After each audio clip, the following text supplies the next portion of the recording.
You're watching Connect the World. I'm Becky Anderson. It's 25 to 9 here in the UAE. NATO has been strengthening its presence in Eastern Europe, as you will be well aware, to bolster the bloc's eastern flank. That is one of Vladimir Putin's reasons for his aggressive military stance at present. Well, Romania would find itself in the middle of any fighting. It shares a 600-kilometre border with Ukraine and would be one of NATO's bases of operation for defending Ukraine against Russian aggression. Well, the US has 2,000 troops there and NATO has twice that. There are fears fighting in neighbouring Ukraine may spill into the country.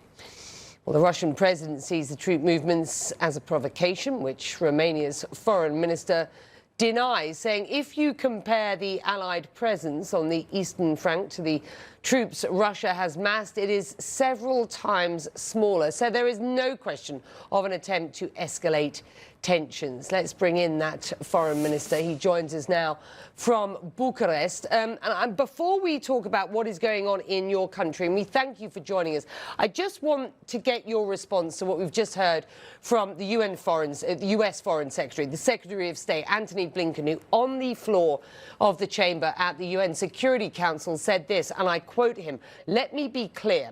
I am here today not to start a war, but to prevent one." He went on, though, to say or to lay out what the US believes Russia is planning as possible pretexts for an invasion. Do you share the US president's concerns that any further attack on Ukraine could come in the next several days? Well, thank you so much for having me. I have followed with great attention the intervention of my colleague and friend Tony Blinken in the Security Council, and I could say that I fully support his presentation and the assessment that he has presented before the Security Council. And I think the security situation right now looks very worrisome. And indeed, despite the declarations by the Russian side that they are ready to dialogue, and that they have withdrawn troops from the eastern border of Ukraine. Well, this was not confirmed in reality. This is not confirmed on the ground. At the same time, we have seen that the Russian Duma has proposed to the president of Russia to recognize as independent entities the separatist provinces in Ukraine. And this is, if this happens, this would be a clear violation of international law, because no illegal situation in international law should be recognized. Then we have noticed the fact that President Putin used the term genocide during the press conference with the Chancellor of Germany a couple of days ago. And at the same time, we have noticed today the shell attacks in eastern Ukraine. Indeed, it looks like there is a preparation or a building of a pretext for attack, for invasion. And this is, of course, unacceptable. Then today we have noticed the fact that, Minister Lavrov has forwarded the reply of the Russian side to the proposals which were forwarded on the 26th of January by the United States. Romania was involved in the preparation of that paper of the United States. But at the same time, what should have been a gesture of openness to dialogue was accompanied by declaring the Deputy Chief of Mission of the US Embassy in Moscow as a persona non grata. So the overall picture is quite worrisome. Let's talk about the announcement then by the NATO chief that a French-led battle group could be sent to Romania. Can you provide us any further details on the size and scope of any further deployment to your country and when you expect those soldiers to arrive? Well, I think it's a very important process of creation of this battle group, which has started during the Defense Ministerial yesterday in Brussels.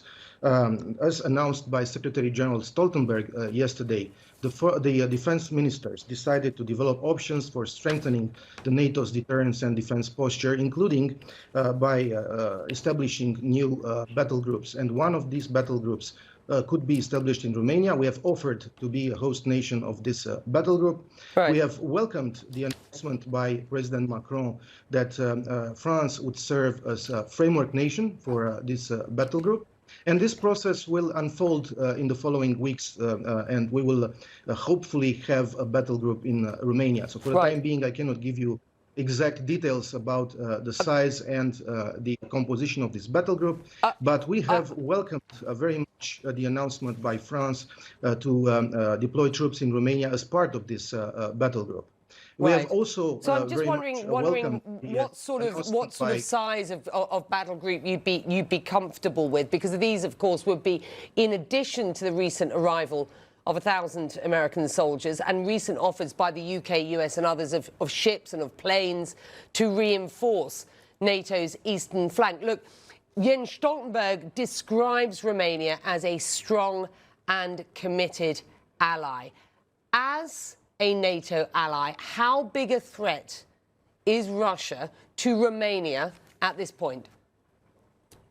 We have welcomed very much the announcement by President Biden and then the actual deployment of the Striker Battalion from Germany to Romania. And Secretary Stoltenberg visited Romania last week on Friday to welcome the first American soldiers on the Romanian soil. This is a very positive development in ensuring that the defense and deterrence posture on the eastern flank is consolidated. And we hope that this battle group, which will be created in Romania, will have the same composition and size as the battle groups which are already created and they are functional in the northern part of the eastern flank, in Poland and in the Baltic states.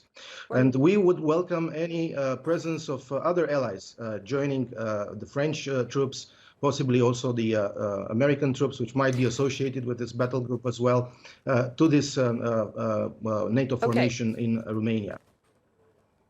Let me ask you this, sir, because Russia recently issued ultimatums to NATO states to withdraw forces from Eastern Europe. Are you confident that this is an alliance that is united, a NATO that will have Romania's back in the face of these ultimatums from Russia?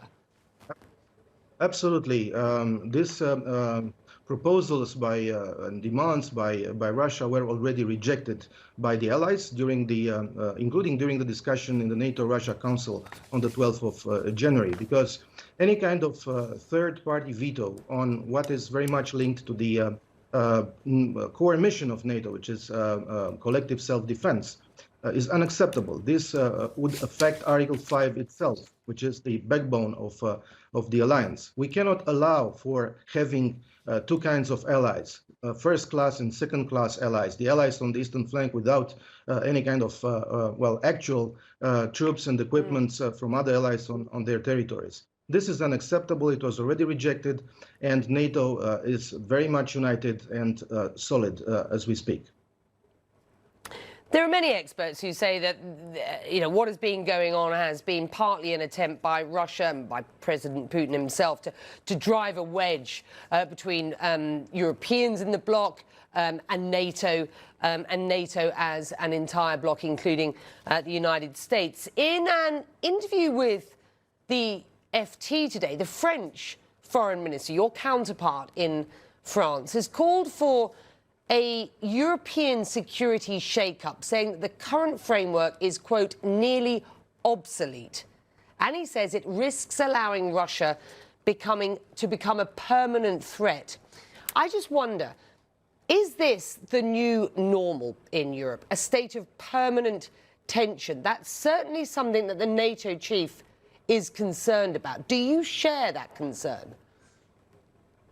Well, I share this concern, and that's why NATO is taking measures to consolidate its posture and to consolidate the security of all allies. And the fact that we are discussing about the consolidation of the eastern flank in a unitary manner, and we are able to take decisions in that regard, as it was witnessed during this defense ministerial these days, I think it speaks volumes about how united the alliance is. And the fact that within the European Union, we are trying to develop also a security dimension. This should be seen, and this is agreed as such to be seen, as complementary to what NATO does. Nobody can replace NATO in terms of ensuring collective defense and security in Europe and in the Euro-Atlantic area as a whole.